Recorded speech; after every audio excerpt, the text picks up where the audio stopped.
Hello, everybody. It's nice to see you all here today. My name is Laura Cray, and I'm the faculty director for the Center for Equity, Gender, and Leadership, and professor here at the Haas School of Business. I have the pleasure of welcoming you to today's AmpEquity speaker series with Laurie Weingart. This speaker series is designed to bring compelling voices to Berkeley Haas that further student, faculty, staff, and community engagement with equity-fluent leaders and amplify the conversation around equity in business. Today, Laurie is here to discuss her book, The No Club, Putting a Stop to Women's Dead-End Work. Laurie is the Richard M. and Margaret S. Seiert Professor of Organizational Behavior and Theory at the Tepper School of Business at Carnegie Mellon University.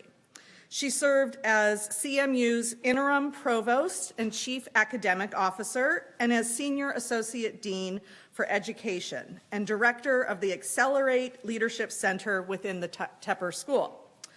Co-author of The No Club, Putting a Stop to Women's Dead-End Work, her research examines collaboration, conflict, and negotiation with a focus on how differences across people both help and hinder effective problem solving and innovation.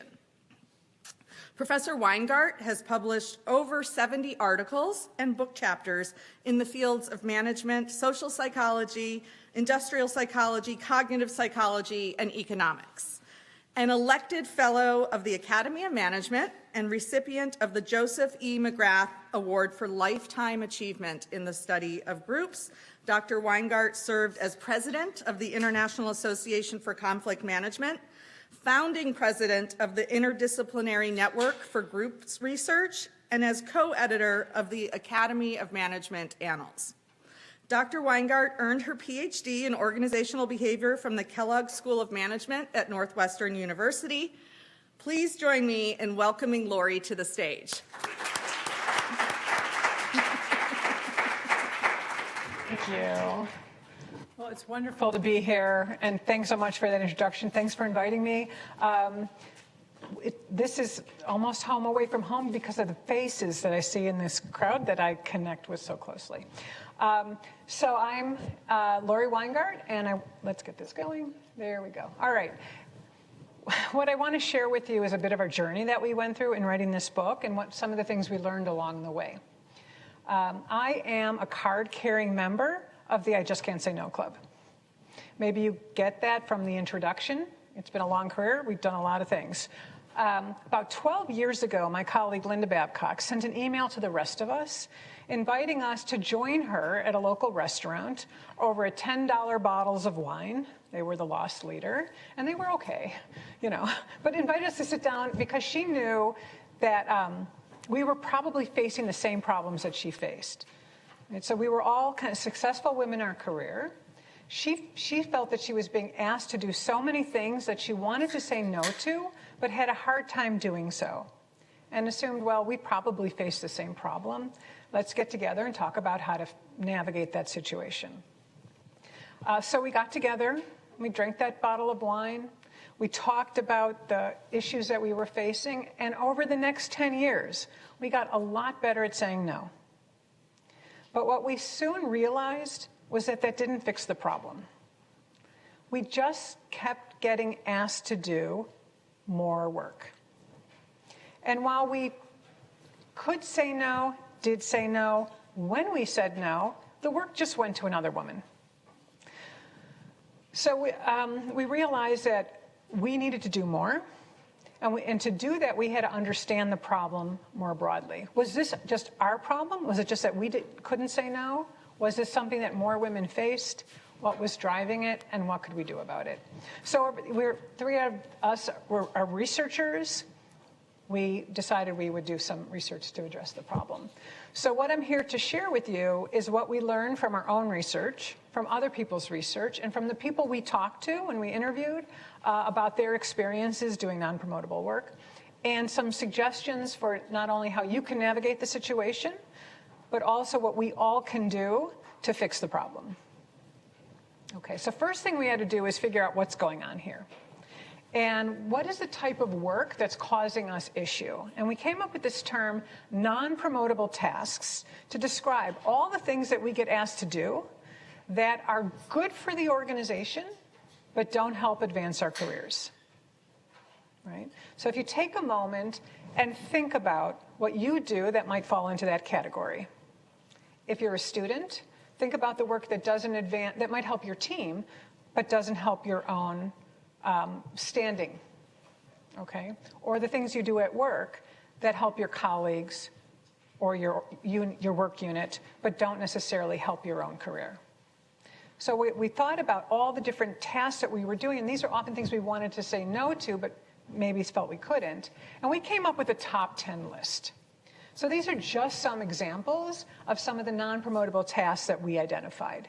So the first set, helping others and coordinating the work of others and even editing and proofreading their work, are all things we did to support our colleagues, right? And they're typically more invisible, right? They're done behind the scenes and people don't see the results of your efforts.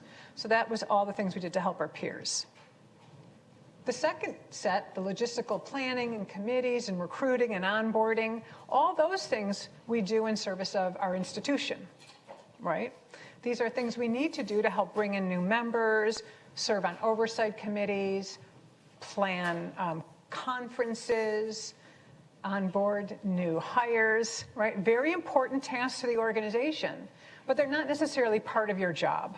You know, unless you're in HR, maybe some of these things would be, but for most of us who aren't, that's not part of our job, and we do this anyway. And then the last set, are the second to last set, are the things we do to support the culture and to support our colleagues more emotionally and socio-emotionally. So helping with personal problems, maybe mentoring young faculty in my case, resolving conflict among coworkers, helping that graduate student who, you know, is struggling with her thesis, but not my student, to get over the hump. And then finally, there's the things we do that you've probably heard referred to as office housework, if you've read in the popular press. So these are all the things we do to clean up after others, be the person to organize the meeting, order lunch, maybe even get the birthday cake for birthdays, whatever we might do to support the group in that regard, office housework. It's not that only women do this work. We all do non-promotable tasks, but many of these we felt and we experienced that we were doing more of it than our male colleagues. So the next step, once we figured out what these tasks were, is to kind of boil it down to their underlying dimensions. Like, what are the characteristics of a task? Because while we could just keep listing and listing them, we wanted to know what are the characteristics to help other people like you identify what tasks are more or less promotable in your careers, in your jobs. So we came up with 3 underlying characteristics that make a job more or less promotable. And I've indirectly referred to some of these already. So the first one is whether the task is instrumental to the mission of the organization that you work for, okay, and improves the bottom line most directly within the context of your job. So let me give you an example of this. And I'll use my own job as an example. So I'm a professor. I work in a university. The mission of the university, it's an R1 research university, so it's research. It's about generating new knowledge and disseminating it. Like, that's the main mission of a university, and we do it through our research, and we do it through our teaching and education. All the things I do directly in service of the research mission and the educational mission are promotable for me. Everything else is not, or is less so. So when I am doing my research, it matters. When I'm teaching my classes, it matters. When I'm on the building committee, not once, not twice, but 3 times over the last 3 years to design a new building, design a new wing, design a new floor, I've done it all, that's less promotable. Okay, it's indirectly tied to the bottom line. It has an impact, but not as directly for my job. Second, is my performance visible to others, or is it done behind the scenes? So, you know, are you in the foreground or the background? Are you helping others who get the credit, or do you get the credit? Does the organization track your performance and your behavior, or not? Right? So again, going back to the examples I gave, my research is very visible to the organization. They track my publication rate, citation rate, whatever it is, someone's paying attention. And they track my teaching. What am I teaching? How much am I teaching? What are my teaching evaluations? All very visible things that I do within the organization. But all the service work I do doesn't get tracked, right? Serving on committees, mentoring junior colleagues, onboarding, taking a speaker out to dinner, onboarding a new faculty member, all those things, or even helping out with student clubs. All of those things are non-promotable tasks. They're expected, but they're not necessarily tracked. Okay, and the third characteristic is, does the task require the specialized skills that you were hired to perform, or can maybe anyone else or other people do this work, right? So go back to this job as a researcher and a teacher. Those are my specialized skill sets, all the skills I need to deliver on those fronts. The serving on that building committee doesn't really use my specialized skills. I'm not an architect, I'm not a designer. I have some knowledge about how I use a classroom, but so do my peers, right? So it's not my specialized skill sets. Other people could play that role, not just me. So when you put these three together, tasks that are more promotable are higher on these dimensions, and tasks that are less promotable are lower on these dimensions. So it's really not an on-off switch, although I'm going to talk about it in terms of on-off, just for simplification. The other thing I want to point out is that some tasks are indirectly promotable. They don't help you today, but they might help you tomorrow. So you think about the things you do in terms of networking, making connections, or maybe you're developing a skill set you don't need for your job now, but maybe will help you in the future. Those are indirectly promotable, but they have diminishing returns. The first time you network and you meet the people through serving on a committee is great. The second, third, and fourth time you're still in that capacity, you're not gaining from it anymore, and someone else could potentially step in. Okay, so far so good. Yeah? Excellent. All right, so we get a sense of what's promotable and what's not promotable. Now the next question is, do women tend to do more of this work than men? So the first thing we did is go to the literature. And we just look at what do people talk about in terms of work that's more opportunities versus office housework and so on. And we saw, we came across a good amount of literature that showed that women reported doing more non-promotable work than their male colleagues. We saw it among engineers. We see it among academics. We see it among in law. There's studies of TSA workers. There's study of grocery store workers that show about kind of job differentiation and roles of men versus women. All really great research and all self-report. So we had a sense this was happening, but we didn't know the extent to which it was occurring. So we wanted to do our own research to say, well, can we quantify this in some way? Can we get a sense, at least in one organization, what the extent of the difference might be? Is this real, or is it just a feeling that people have that it's happening? So we went into a consulting firm, a professional services firm, and the nice thing about working with a professional services firm is they track billable and non-billable time. They track how their employees spend their time because they need to be able to bill it out.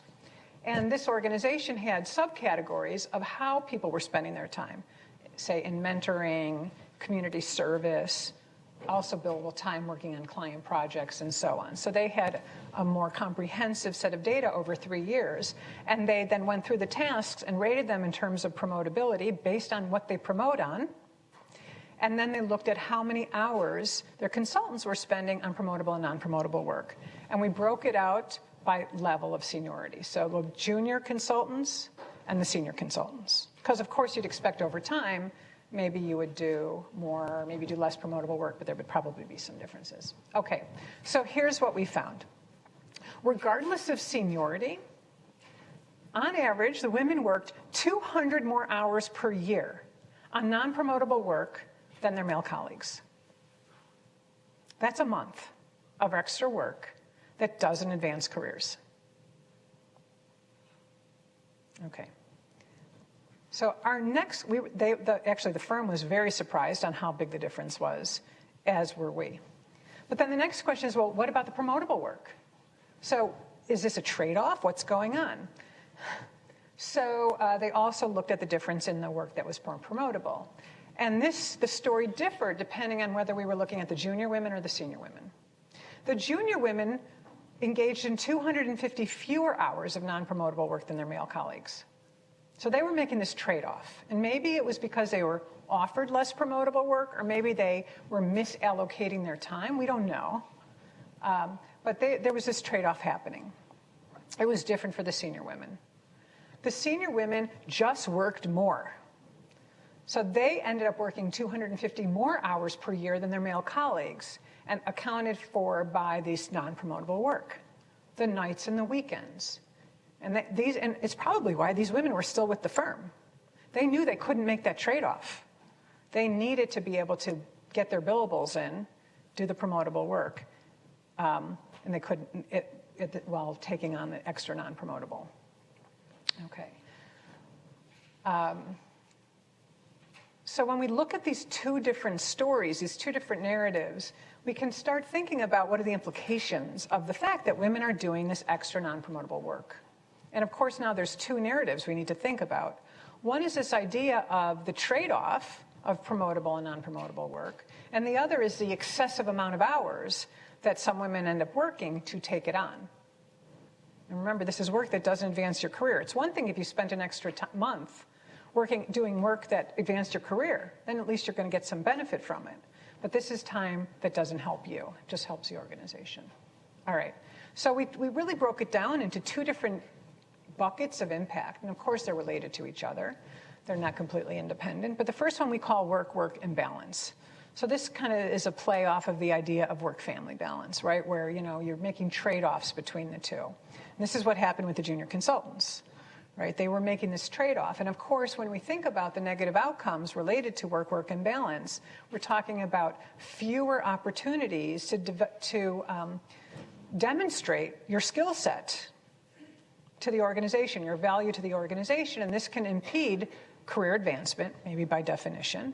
But also it can undermine a woman's identity with the careers. So there's some really interesting research of women in engineering. These were actually female students who report that they were delegated and relegated to do more of the invisible work, background work in their student teams, and started questioning whether they even wanted to go into engineering as a career. Right? It also happened to my colleague Linda. Here she was, a tenured full-name professor who was so busy doing administrative work and committee work and so on that her research was suffering. She was having a harder time attracting students, and she started questioning whether she could even do the research anymore. And it interfered with her professional identity. It was very stressful for her. Okay. Work overload is a related but different type of negative outcomes for women, right? We all know about the impact of working long hours on health and well-being, right? It's very stressful. It can lead to psychological stress, and it can also lead to physical stress. It also interferes with time with your family and time with your loved ones and time even just for yourself to decompress. And that has negative impact for any worker, and in this case, women. We can think about these negative impacts on women, but that's, of course, not the end of the story, because it also has negative impacts on our organizations. Right? When an organization ineffectively employs its talent pool, that they're distributing non-promotable work based on gender rather than based on skills, right? You're underutilizing the skill set of a subset of your population, and especially if this is a population you'd like to retain or grow, right? It works against your own goals. It also can lead to a culture of inequity, right? Because as women and men, maybe sometimes the men aren't aware this is happening, but many times the women have a sense this is going on. And there's this feeling like, why am I getting saddled with all this work while my male colleagues have all this free time to do the work that matters to their careers? And Linda noticed this pretty early on when she compared her calendar to her colleague's calendar, and he had all this block of time, and she's running around from meeting to meeting. And of course, this can lead to turnover, because what we know from survey after survey, the McKinsey survey that recently came out, Deloitte's, with Lean In, what they find is that women leave jobs for lack of opportunities. And also now a big one is lack of flexibility, but it's kind of the combination of the two. And you can imagine being oversaddled with non-promotable tasks, and less access to the promotable can then lead to this a voluntary turnover, okay, which is very costly to organizations, especially in today's labor market that's so tight. So we had a sense of what non-promotable work was. We felt we had adequate evidence to demonstrate that women were doing more of this work than men. Of course, the next question is why? What's driving this? Why are women doing more of this work? And there's three possible mechanisms here. One is, well, we're just asked more often. Maybe women are asked to do these tasks more often than men, and that's why we're doing more. Or maybe it's because we just say yes more often. When we're asked, we're just more likely to say happy to, which was Brenda's go-to response. Or maybe it's because we volunteer. Right? When these tasks come about, we're the first ones to raise our hands to take them on. So that we wanted to kind of get a sense of what was driving this. So we ran some studies to figure it out. I'm going to give you a quick summary of it. But imagine a situation where you're in a team meeting. Somebody needs to take notes and write up the report. Has anyone been in that situation before? Yeah? Okay. And we're all sitting around the room. Someone's got to volunteer. All of a sudden, we pull out our phones, shuffle our papers, waiting for someone to say, okay, I'll do it this time. That was the situation we were trying to model. The people who would take one for the team and take care of the task. Again, this is a task that would benefit the group, but come at a cost to the individual. All right. So we set up an experiment where we had mixed gender groups of 3 people, and kind of going through multiple times where someone had to volunteer to do a task that benefited the group but came at a cost to themselves. All right. And what we found is that over repeated times, the woman in the group was 50% more likely to volunteer than the men. Okay. And what this worked out to is it was over a series of 10 rounds. So the women volunteered a bit more than a third of the time. Remember, these are 3-person groups. And the men across the 10 trials volunteered more around 2 times across the 10. So we had this gap, and it was persistent across the rounds. Okay, so the question then is, well, why is this happening? Why are women volunteering more? And there's 2 narratives here, right? One is, well, maybe women just like doing this work more. We're more altruistic, we're more helpful, we're more likely, and so we do it because of that characteristic, versus men. Or maybe, alternatively, it's because everyone expects us to do this, and we know we're expected to do it, so we volunteer first. And the men don't feel like they're expected to do it, so they can hold back. So if it's that women are more do it because they like doing it more, or it's part of our nature, then you would expect to see this regardless of who's in the group, right? That even in groups of all women, women would be volunteering more. In groups of men, men would be volunteering less. Make sense? All right, that's not what happened. So what happened is in the all-male groups, when there was no woman that they could turn to, their rate of volunteering went up. In the all-women's group, what do you think happened? It went down. Right. The women looked around. There were other women around. They said, I don't have to be the first one to step up. And it went to more of an equal distribution. Okay. So what we deduced from this, we also controlled for personality characteristics and so on, all those things, but what we could take away from this is it wasn't that women wanted to do this work, it's that we all look around us, men and women, we make our judgments of who we expect is going to volunteer, and we adjust our behaviors accordingly. So it's driven by expectations and shared norms. All right. So again, what we found was that groups of only men and groups of only women ended up volunteering at the same rate. The increase and the decrease brought them to kind of this equilibrium rate of about a third of a time. And what we deduced again is that women were volunteering more because of these shared expectations. Okay, so our next question is, do these expectations generalize to who we ask? So is this kind of a subconscious behavior, or if there's a manager in the group, for example, and they have to ask someone to volunteer to take the notes. You ever been voluntold to do something? Yeah, it's like that, right? So are we more likely to ask a woman than a man? Probably not surprisingly, as I've been talking. The answer is that women were about 44% more likely to be asked than a man. And importantly, didn't matter the gender of the manager.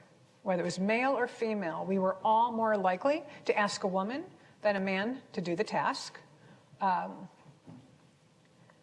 And this is a good strategy because the women were 50% more likely to say yes. The women said yes about 75% of the time. The men only said yes about 50% of the time. Okay. So when we step back, remember we had 3 questions. What's driving this? And the answer is all 3, right? They're all interrelated, right? We're asked, we say yes, and we've internalized those expectations and we volunteer, all driven by this cycle of expectations and norms. With this knowledge, then, we can start giving advice about what to do. This wasn't because, again, women are better at this work. The tasks, there were no skill differences that one could attribute to gender. In many of these tasks, that's the case. So we need to think about what we can do to navigate the problem and what we can do to fix the problem. So I'm going to hit on those in the time that I have remaining. Okay, so first, I'm going to talk about individual strategies, right? Many of you here are trying to navigate these problems in your work lives, or as students in your work groups, or you're thinking about this as you're going to go into the workforce. So, what are some strategies that you can put into place? So, the first, of course, is you need to know what's promotable. Like that assessment that the law firm did in the beginning, you need to have a sense of what falls into what bucket, and do your research to talk to people to find out. What really matters? How should I be spending my time? How do successful people spend their time? And you need to look to the men, not just the women, right? But you want to look for successful women as well. So knowing what's promotable is key, talking to managers, talking to more senior colleagues. The second is when asked, you have to figure out how to say no and to do it strategically. Remember, because this is driven by expectations, we can't tell women just say no. You can tell a man to just say no because it doesn't violate an expectation. It's much easier for a man to do that. But when a woman says no and there's an expectation she's going to say yes, it's a violation and there can be backlash. So you need to be prepared. Right now, we are going to talk about changing the organization. I'm going to get to that. But how do you navigate it as an individual? It's saying no strategically. Right? So understanding, once you know what's promotable and not, recognizing the fact that the people who are asking you don't necessarily know your overall workload, and they have a problem that needs to be solved. So the strategies tend to be not over-explaining yourself about why you can't do it, but making sure they understand how this fits into your broader workload and set of deadlines, and then transferring the conversation to what can I do to how can we rethink your problem to help you solve the problem? Is there someone else who you could ask who's not overloaded with NPTs, perhaps a man, depending on the task? Is there a way they can rethink the task in order to make it easier to find people to do it? Is there someone else who can even work with you that you can hand the work off to someone else if you've done it before? What this comes down to is this idea of negotiating your yes. Saying no strategically, and if it's something you need to say yes to or feel that you can help with within a limited range, how do you negotiate your yes? So it could be taking on the task within limits. What are the boundaries? I have this much time. I can do this for you, but not that for you. Also figuring out how, again, other people who can take the work on, how to reconfigure it, or what you can roll out of in order to add this to your workload. So for me, I was asked to serve on a university committee that I really wanted to serve on. It was on improving the student experience on campus. We had, very much of a stress culture. We wanted to think about I wanted to think about how our policies were reinforcing that. And I thought that was really cool. I was on another committee, though, university committee, that was time-consuming and that I really didn't enjoy. It was the reaccreditation committee for, the university, and I was on the business school part of it. I really, it's like, it's kind of a slog. So I renegotiated my yes to that, which I couldn't say no to originally, but now I could roll off of that, move into the committee I wanted to be on. It was just as much work, but it was work that energized me, right? And it was work I cared about. And so I could make the space for it, negotiating your yes.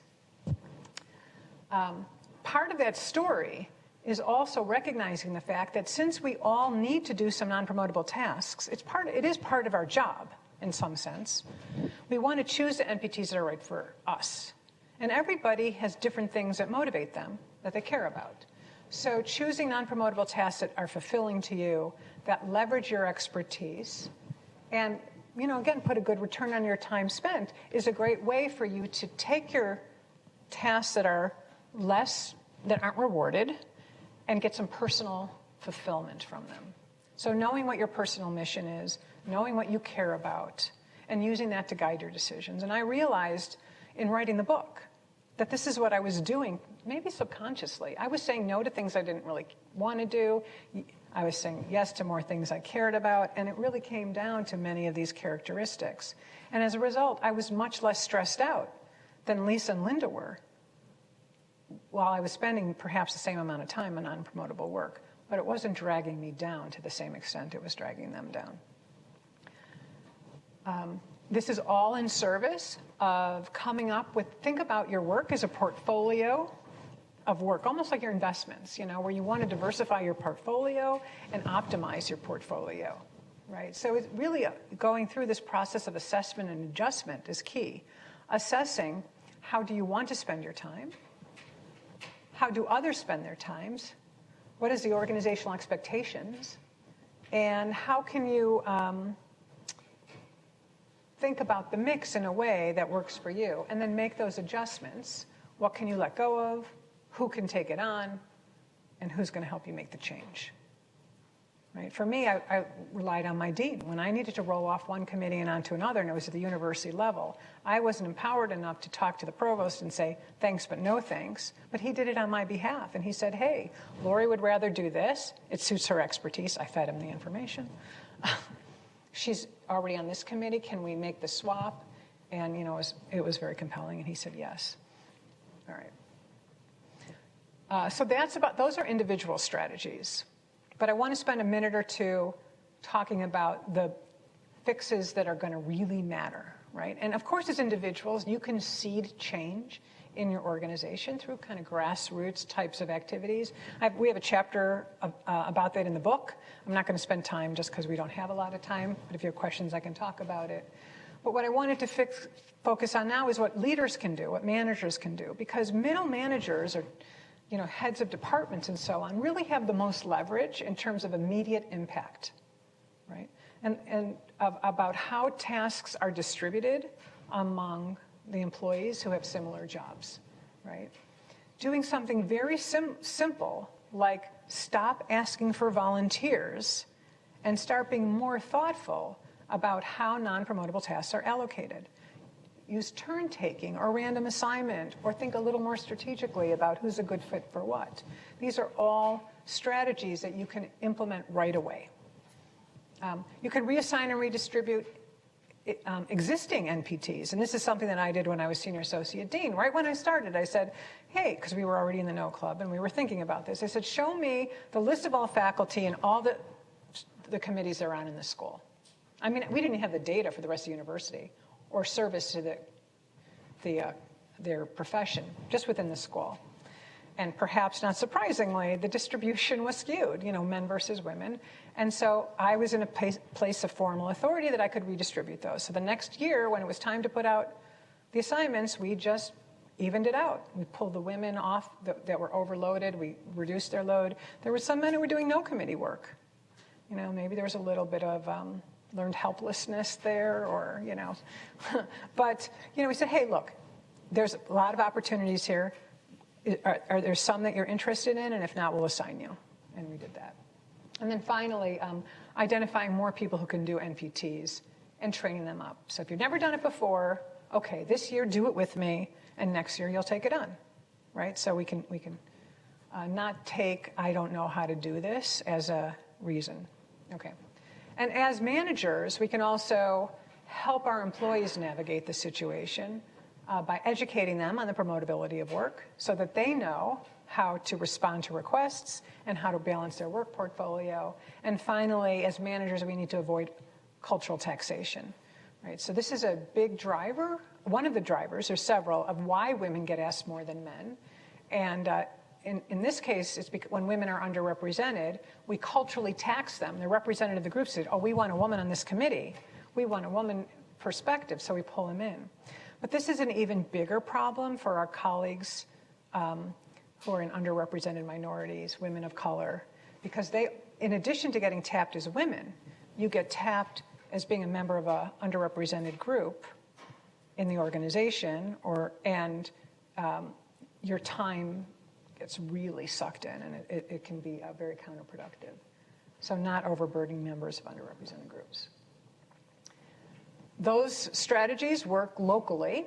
Now we need to think a little bit more globally as what organizations can do to fix the problem. And these are the systemic changes that we need to take. And this is just a subset of one organizations need to be thinking about. Right? And these, if you look at them, they're really traditional management practices. What are the behavior you want from people? And then you set expectations, minimums, maximums. You incentivize the behavior.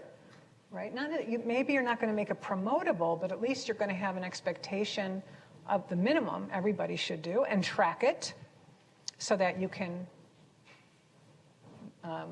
make adjustments and make sure people do what they need to do. In one institution, they had a point system. And if you weren't doing your non-promotable task or your service, you had to do more teaching, and these were research faculty. So, again, everybody's going to contribute to the institution, perhaps in different ways, but what are the trade-offs?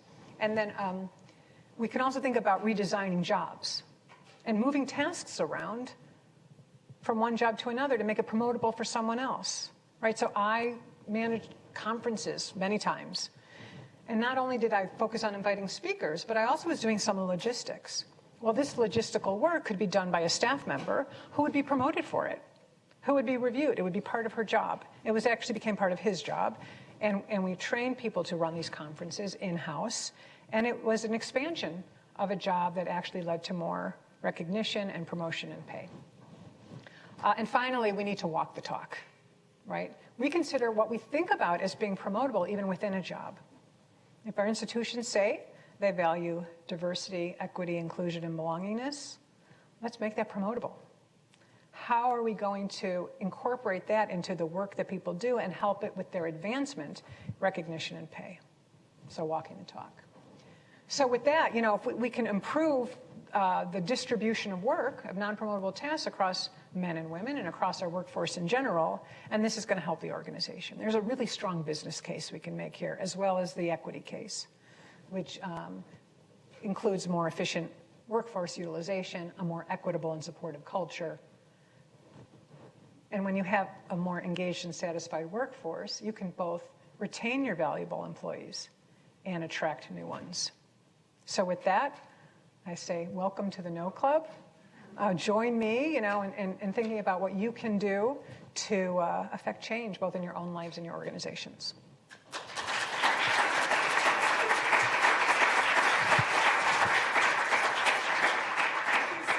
Laurie. Amazingly depressing, but important, and the quantification of this gap is an important first step. We have a few minutes, so I wanted to open the floor up for questions. I'm happy to pepper Laurie with questions as well, but I can start with the audience and see if anybody has any comments or questions. Reliably, our Associate Dean of Academic Affairs, Jenny Chapman, is the first to raise her hand.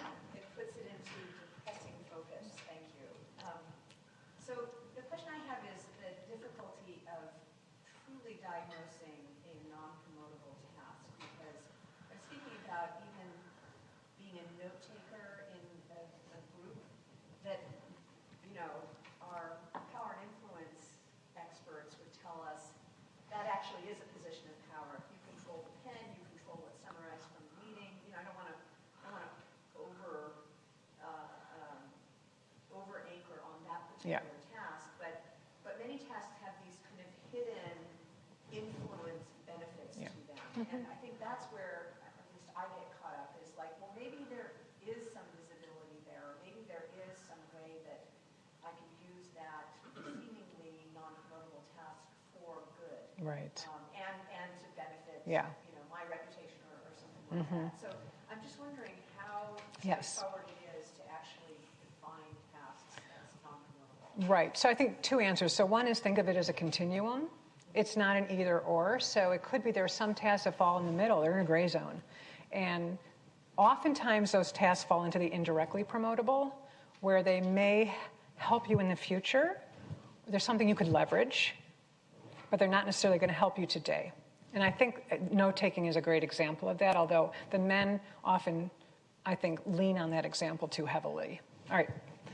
This is the big debate I always see on Twitter. Whenever someone posts about that, the men talk about the power of the pen, and the women are like, give me a break. Because the first time you do it, fine. But are people really reading the notes? Does it really give you the influence that it needs? Like, there's a question of reality, and there's diminishing returns. So my argument is demonstrate your value add, meet those people, make those connections, and then pass it off to someone else who can benefit from it next. So I think I see those types of tasks in terms of that law of diminishing returns. Yeah. Kiara. Maybe a related question, but throughout your talk, it seems like the non-promotable tasks for men and women, white people, ethnic minorities, are assumed to be the same. But presumably, what I can be promoted for might be different, and so this kind of relates a bit to the expectation argument. If I'm expected to do a certain amount of non-promotable tasks that might be a different level than somebody else, I see it all the time that I mentor and I'm expected to, someone else mentors, and they actually get a boost. Right. So to what extent, how are you supposed to learn almost what is non-promotable and what isn't if these things actually vary systematically? Yeah. Right. So this is why we need to get in front of leaders, because the differential expectations of men versus women, of women of color versus white women, of whatever categories we're talking about,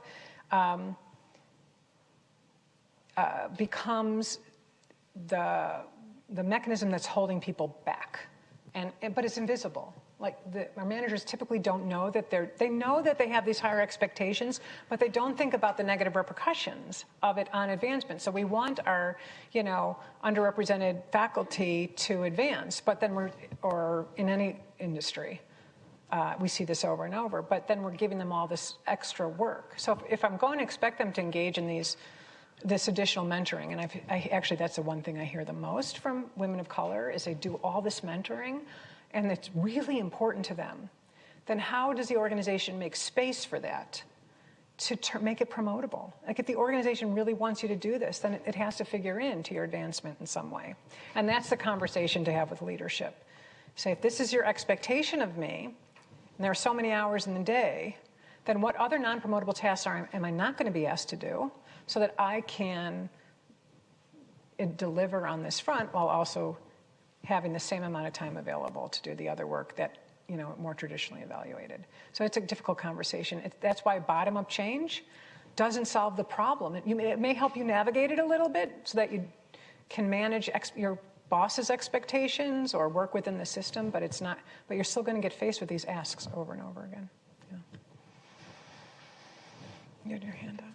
It was kind of related to that, but I guess you could expand on it in that this has reminded me of sort of analogous to how in certain or like in advice generally for like women has been like, oh, lean in and Yeah. do these things, but like more of it we now realize over time like needs to also come from the sort of more privileged populations, right? Because like as you even said, we can't just expect women to say no when we've been socialized our whole lives to be people pleasing and say yes. That can only help so much. So Yeah. I guess it's more a broader abstract question on like how do we get more like men, for example, like this group. Yeah. It's mostly women. Yeah. But like honestly the men are the ones who could actually probably affect a lot more if they're the ones realizing this, being aware of it, and Right. This is the big question we struggled with when we were writing the book, is how to write a book to change organizations. Where does organization change begin? Is it going to come on this topic, is it going to come top down or is it going to come bottom up? And we made the conscious decision to try to recognize the fact that because it's an invisible problem, we need to mobilize the people whose lives are most affected by it. So we decided to start with the women. But when you read it, you'll see in the first chapter in big text separated out, it says this is not a fix the women issue, it's a fix the organization issue. But I think the agents of change are going to be the people who are most negatively affected by it. So it is about, making, like, we want to change the world, we say, but we want to change workplaces, and who's going to mobilize this effort? And because it's invisible, largely. Yeah. I also think about the fact that some of these things that women are volunteering for, like, they're really good things, like mentoring, right? Really important. If everybody did more of that, the whole world would benefit. Right. Rather than Yes. maybe less because we're not getting promoted. You're right. So. The solution is, we use the No Club in the title to get people to pick up a book, but if you look at it, we do have a chapter on how to say no because we need that. But the rest of the book is about how to, it's about balancing your work portfolio, it's about working with people, it's about affecting change, and redistributing the work. That's the solution. It's not about saying no. It's about the systematic solution is let's redistribute the work. This is really important to organizations. I'm an organizational researcher and scholar. If you've ever heard the term organizational citizenship behaviors, a lot of OCBs kind of fall into this category. These are things that are really important to the culture of the organization. But if it's all on the back of the women, or mostly, not all, but if there's an unequal distribution, then you're going to hold women back. So there's this negative byproduct that is potentially unintentional, and then organizations complain that, and we see, women aren't rising to higher levels in the organization. Let's look at the way they're spending their time as they're trying to make it up there. And maybe that will, and we believe that's going to be partially an explanation for that. Yeah. Yeah, so am I. Thank you. Oh, yeah.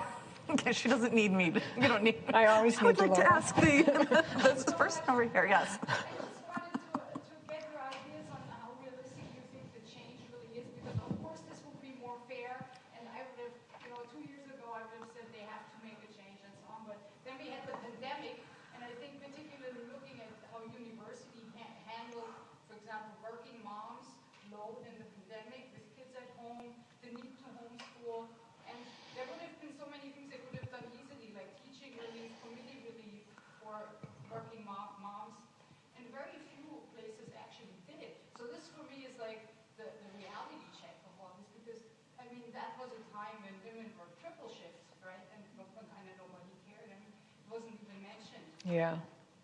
Like, how much more obvious does it have to be?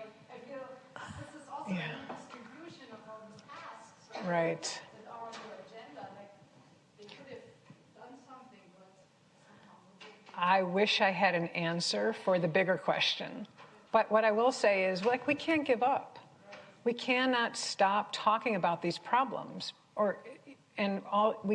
can't give up. And it was interesting that your reaction was, this is depressing. I actually feel very energized by it because we're taking, again, something invisible, making it invisible. And when you look at some of the actions, they're not costly. They're not that threatening. And they can make a big difference. So we really think that it's a lot harder to solve some of those other equity issues than this one. And while, yes, we get some pushback from men who feel threatened that, somehow, or don't believe this exists, they don't believe the data, that's a minority. The majority say, okay, I didn't know this was happening, but I kind of see it now, and I'll pay more attention, and maybe we can do something about it. And when we talk about the bottom-up change processes, we always say, don't talk about gender first.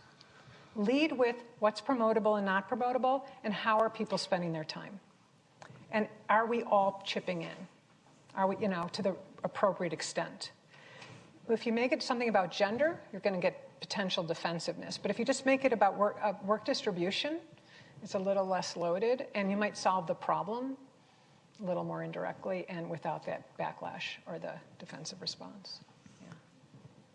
So maybe just really briefly, were you able to see, and then next, were you able to see whether the professional services firm, like through their data, were they able to close the gap over time? Yeah, you know, it's interesting with the follow-up. I haven't seen that data yet, and it's probably time now because it's been a few years to go back in and look. But they were very energized to fix the problem because it was quantified, and again, they're in a their metrics were very quantified in that regard. So they did start looking at the way that the distribution, the way the work was being distributed. Whether it's had an effect is a really interesting question. You know, because what happens, we can always, you know, kind of, well, we're going to make a big change, and then we go back to, you know, business as usual. Status quo. So that's a good question. I don't know. Yes, over here. Thank you again. This was an amazing talk. One of the incentives at the end that, or one of the outcomes that organizations can implement are incentives to help accommodate some of the NPTs or PTs. And so something I was thinking about was oftentimes, or I've heard in experience, is that oftentimes when folks do amazing work, they're rewarded with more work. Like, oh, you did so amazing doing this, like you should take on this work as well, or you're voluntold, and whatnot. And so I wonder, what are your thoughts on how organizations or individuals can address that when that becomes a reality that's presented to them? Yeah. So, and then the flip side, of course, is people purposely don't do a good job in order not to get asked again, which is right. So that dynamic happens. If we are having a intentional conversation about non-promotable tasks and the fact that everyone is expected to do them, and when they're expected to do them, they're expected to do them well enough. You know, maybe you don't have to get an A+ on the job, but let's get a passing grade and, you know, get the work done. Maybe. But if we have these conversations intentionally, then I think it's a lot easier to call someone out and saying, hey, yeah, we know it's non-promotable, but this is your non-promotable task, and you need to get it done. And if that one doesn't suit you, let's find one that does, right? Because not everybody's going to want to do the same things, and that's the beauty of our diversity of interests and skill sets. Is we, you know, hopefully that will take care of 80% of the problem, and then there's going to be a residual set that just someone's going to have to do. But if we're intentional about it, it could help in that regard. Yeah. Did you talk to the organizations about having no non-promotable work? Just, it is important that you are on committees, and that is part of your promotion. It is important that you mentor people. It is important that you and that's all promotable stuff. And just have everything that matters be promotable. Was that a conversation in all this? I think that that's part of the solution is to, again, think about what's non-promotable and should it be promotable. I don't think we'll ever get to an organizational life where we can identify everything that everybody does and categorize it and reward for it, because there's so much we do in support of one another that we don't want to check the box. We do want that culture of support and empathy and so on. And if we start rewarding some of that, it then becomes, oh, I'm doing it for the reward instead of doing it to help my colleague. So I think that but to recognize that people are doing this and we care about it, and you may not get promoted for it, but there's recognition and there's reinforcement, but that everybody's doing it. So I think it's a combination of both. But I think organizations are so dynamic that it's really hard to, you know, and our behaviors are so widespread. Yeah. One more question? Yeah. I'm going to add one more point to this one, right? Because like we're in the midst of huge numbers of layoffs right now in the tech industry, right? Let's think about the work that is not being done right now and who's taking it on. And think about that in terms of promotability. If we're following this natural inclination for women to be asked to say yes and to volunteer for the non-promotable tasks, then I can imagine that this work that needs to get done is going to potentially be redistributed in a way that puts more of the non-promotable work on the women and more of the promotable work on the men and exacerbates the problem. So for organizations right now, especially going through these massive downsizing exercises, is to really think about who's picking up the work and being very intentional about it. To build on that, I'm curious thoughts for the person in the initiator phase, like the individual who's feeling the pressure of could I lose my job? Mm-hmm. And how do you push back in the face of this moment? Someone comes. What are additional things that you need to be thinking about? How do you come into that conversation effectively? Think about it as a joint problem-solving session, right? We have a shared issue. You need something done, and I need to be able to deliver value to the organization, and I need to be able to do my job. So together, we're going to figure out how to solve this problem. And if you want me to take it on, let's jointly figure out how we're going to make it work so I can do it, still get done what you need me to do, and you don't push me, into burnout. So I think you make it a conversation instead of just saying, happy to. So with that, thanks. Thank you so much, Laurie. This has been such a powerful hour of learning about an important problem that has been carefully documented. Really appreciate all your thoughtfulness in terms of how we can solve this and appreciation of the nuances of how work gets distributed in organizations and really bringing our attention to this important problem and giving us a cause for optimism as well in terms of your, sort of enthusiasm for these conversations that can be quite tricky, but looking forward to seeing where you take this work. Great. And well, thank you very much thanks so much. for visiting Thanks for us today.